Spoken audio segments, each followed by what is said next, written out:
Easter holiday হয় Friday থেকে শুরু হয়, হলিডে থাকে ফ্রাইডে, এবং ইউরোপে হয় মানডে অফ থাকে, এর জন্য ইউরোপ মানডে অফ নিয়েছে এবং আমেরিকাতে না ফ্রাইডে। আমাদের শুক্রবার থেকে মানে ফ্রাইডে থেকে এখন পর্যন্ত আজকে পর্যন্ত অফ, সো সেই জন্য বলছিলাম।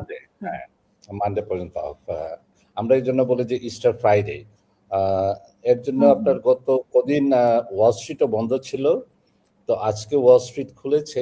আপনাকে বলেছিলাম যে ওয়াল স্ট্রিট খোলার আগেই প্রেসিডেন্ট ট্রাম্পের থেকে একটা আশ্চর্যজনক কথা আসবে। সেই একই স্টোরি, বিভিন্ন উনি যেভাবে মেকিং স্টোরি, সেই স্টোরি মেকিং এর একটা কথা বলেছেন যে 45 ডেজের একটা প্রপোজাল আসছে, পাকিস্তান সেই প্রপোজাল দিয়েছে, এবং সেই প্রপোজালে not good enough conditions are there, so he is not agree with it.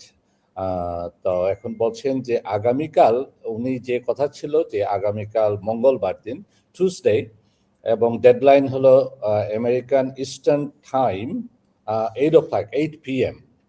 তো 8 PM এর আগে উনি যদি কন্ডিশন যদি ইরান না মানে, তাইলে উনি স্ট্রাইক করবেন, এবং যেগুলা স্ট্রাইক করতে চাচ্ছেন উনি সেগুলা হলো নিউক্লিয়ার পাওয়ার প্ল্যান্টস এবং ওয়াটার ডিস্যালিনাইজেশন প্ল্যান্ট, তারপর ব্রিজেস, অল অফ দেম। আর এখানে আরো দুজন মিলিটারি অফিসার আছেন। এটা হলো অ্যাক্ট অফ ওয়ার ক্রাইম, যখন মানুষের জনগণের ব্যবহারের কোনো কিছু যদি আপনার আঘাত করা হয়, ড্যামেজ করা হয় ওয়ারে, এটাকে ওয়ার ক্রাইম হিসাবে ধরা হয়। তবে যে কন্ডিশনগুলা, আমেরিকার যে 15 কন্ডিশনগুলা, যে শর্তগুলা দিয়েছিল 15টা, সেই শর্তগুলাতে যেমন নিউক্লিয়ার পাওয়ার প্ল্যান্ট সবগুলাকে আপনার করতে হবে, ডেমোলিশ করতে হবে, all enrich uranium hand over করতে হবে, শর্ট রেঞ্জ, লং রেঞ্জ আপনার মিসাইলগুলা এগুলাকে ড্যামেজ করতে হবে, এবং সেই প্রোডাকশন ফেসিলিটিসগুলাকেও ধ্বংস করে দিতে হবে। হোয়াট দ্যাট মিনস আপনার, আমার মনে পড়ে যে ফার্স্ট ওয়ার্ল্ড ওয়ারের পরে জার্মানিকে যেভাবে আনকন্ডিশনাল কাইজার উইলহাম আনকন্ডিশনাল সারেন্ডার করেছিলেন, এবং সেই আনকন্ডিশনাল সারেন্ডারের পর যেভাবে কাইজার উইলহাম জার্মানিকে একটা নির্দিষ্ট সংখ্যায় নিয়ে আসছিল যে ওয়েস্টার্ন ওয়ার্ল্ড, যে এতটা ট্যাঙ্ক, এতটা শিপ, এতটা জেট ফাইটার আপনার থাকতে পারবে, এতটা ট্যাঙ্ক থাকতে পারবে, ঠিক সেরকম একটা কন্ডিশনে নিয়ে যেতে চাচ্ছে ডোনাল্ড ট্রাম্প। আমার মনে হয় না এটা ইরান মেনে নিবে। আবার ইরানও ঠিক তেমনি 5টা কন্ডিশন দিয়েছে, যে হরমুজ প্রণালী তার হাতে থাকবে, আমেরিকান বেসগুলা, যতগুলা আরব স্টেটগুলো আছে, যে নেশনগুলো আছে, Saudi, Kuwait, Qatar, Bahrain, Oman, এগুলাতে প্রায় 20-25টা মিলিটারি বেস, ইনক্লুডিং ইরাক, 20-25টা বেস আছে। সেই বেসগুলা থেকে সৈন্য তুলে নিতে হবে। এটাও ঠিক তেমনি আমেরিকাও মেনে নিবে না। তো দুপক্ষই যে এমন শর্তগুলা জড়ি দিয়েছে, এবং তার সাথে আরেকটা শর্ত দিচ্ছে যে হরমুজ প্রণালীতে তারা টোল বসাবে, এবং যতগুলা শিপ যাবে এই হরমুজ প্রণালী দিয়ে, প্রতিটা শিপ থেকে, অয়েল ট্যাঙ্কার থেকে মিলিয়নস অফ ডলার তারা টোল আদায় করবে, যতদিন পর্যন্ত না এই ওয়ার ড্যামারেজটা ক্ষতিপূরণ না আসবে। দ্যাট মিনস যখন এটা একটা টোল বসে যায়, তখন আর ওই ডিমান্ডটাও থাকে অনেক দিনের, এবং প্রলং করতে থাকে, যে এটা লং টার্মে চলে যায়। তো আমি মনে করি না যে এখানে কোনো পক্ষই এখন পর্যন্ত কোনো সিজ ফায়ারের কোনো পরিকল্পনা আছে।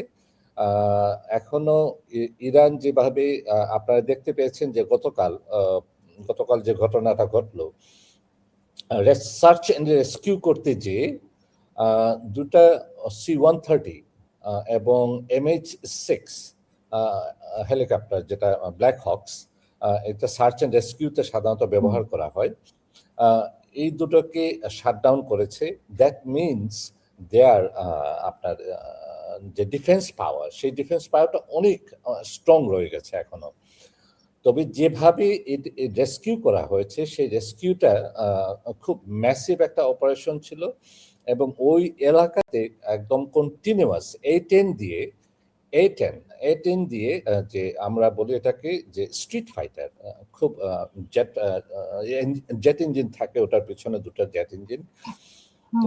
তো এই A10 দিয়ে এই পুরা রিজিয়নটাকে সিকিউর করে তারপরে অপারেশনে যে তাকে রেস্কিউ করে নিয়ে আসে। উনি ছিলেন WSO,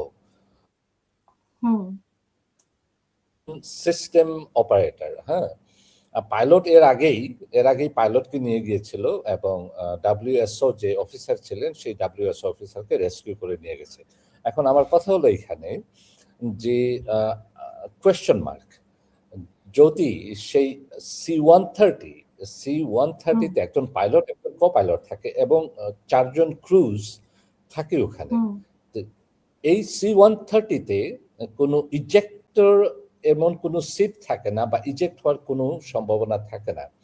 যদি ক্র্যাশ করে তাহলে ক্র্যাশ হয়, মারা যায়। এখানে C-130-র আমি আপনার ইঞ্জিনগুলা দেখতে পেয়েছি যে এগুলাকে বম মেরে নষ্ট করে দেওয়া হয়েছে এবং ক্র্যাশ করে দেওয়া হয়েছে। তো এতে বলা যাচ্ছে যে হাউ এই পাইলট, কো-পাইলট এবং ক্রুগুলা বের হয়ে আসলো C-130 থেকে। It's a big question mark. এখনো অনেক ইনফরমেশন বাকি আছে আমরা আমাদের জানার। আমার মনে হয় খুব শীঘ্রই আমরা জানতে পারবো। তবে এখন যে কথাগুলো আমি আপনি কল দেওয়ার আগে আমি নিউজগুলো না, তারা যে বলছে যে তাদের অনেক অনেক টাকা, $10 কোটি মনে হয় যে বিমানগুলো তারা ধ্বংস করেছে, এবং সেইখানে তাহলে এতজন মানুষ কিভাবে? ওরা বলছে যে ইরান যাতে কোনো কিছু না পায়, মানে সেখান থেকে উদ্ধার করতে না পারে বা ইরানের অবস্থান, মানে ইরান আগলে ফেলতে পারে তাদেরকে, এই জন্য এগুলো ধ্বংস করেছে, বা তারা খুব দ্রুত সেখানের অবস্থান পরিবর্তন করে আরেকটি প্লেন গিয়ে তাদেরকে, মানে এইরকম নাটকীয় ব্যবস্থা। কিন্তু আপনার কাছে কি এই গল্পটা সত্য মনে হয় কিনা? এবং এই গল্পটা হয়তো বা ডোনাল্ড ট্রাম্পও কালকে একটা, আপনি নিশ্চয়ই দেখেছেন ডোনাল্ড ট্রাম্পের একটা সংবাদ সম্মেলন আছে আগামীকালকে, এবং এটার উপরে উনি কথাও বলবেন, যেটা বলা হয়েছে। বলবে কিনা জানি না। তো এগুলো কি আসলে এই যে এটা একটা গল্প বানানো হয়েছে নাকি আসলেও সত্যি? এই কথাটার উপরে আমি বলছিলাম যে 2-1 দিনের ভিতরে এটা আরো ক্লিয়ার হয়ে যাবে যে ওখানে যে ড্যামেজ কি ছিল এবং কজালিটিটা কি ছিল সেটা আরো ক্লিয়ার হয়ে আসবে। এর জন্য আজকে ক্যালিফোর্নিয়ার সেনেটর, কংগ্রেসম্যান শেফ, উনি বলছিলেন কথাগুলা যে now it's a time to address 25th amendments. 25th amendments বলছে যে if the president executive power is not capable to run the country, then we can address this 25th amendments and let's have a vote in a Congress. তো কথাটা হলো যে যদি আপনার প্রেসিডেন্টে আনকেপেবল যা থাকে যে কান্ট্রি রান করার জন্য, এক্সিকিউটিভ পাওয়ার জন্য, তখন তাকে রিপ্লেস করে ভাইস প্রেসিডেন্টকে ওখানে বসানো হয়। এই 25th অ্যামেন্ডমেন্টসটা এখন জোরে সুরে আসছে যে হি is not capable to run the country, এবং এমন একজনের হাতে এই বাটনটা আছে যে বাটনটা প্রেস করলে বা আপনার আমরা যে বলি যে নিউক, সেই নিউকের দায়িত্ব এমন একজন ক্রেজি মানুষের হাতে চলে যাওয়াটা ঠিক হবে না, এবং আমেরিকা নিউক ব্যবহার করবে এই ধরনের কোনো কংগ্রেসম্যানই এটাকে সাপোর্ট করছে না, এবং জনগণ তো নাই। প্রায় 75% জনগণ এগেনস্ট ডোনাল্ড ট্রাম্প। আপনারা দেখতে পেয়েছেন যে বিভিন্ন শহরে, new York, Chicago, California, Dallas, Miami, প্রতিটা শহরে ডেমনস্ট্রেশন হচ্ছে এগেনস্ট প্রেসিডেন্ট ট্রাম্প।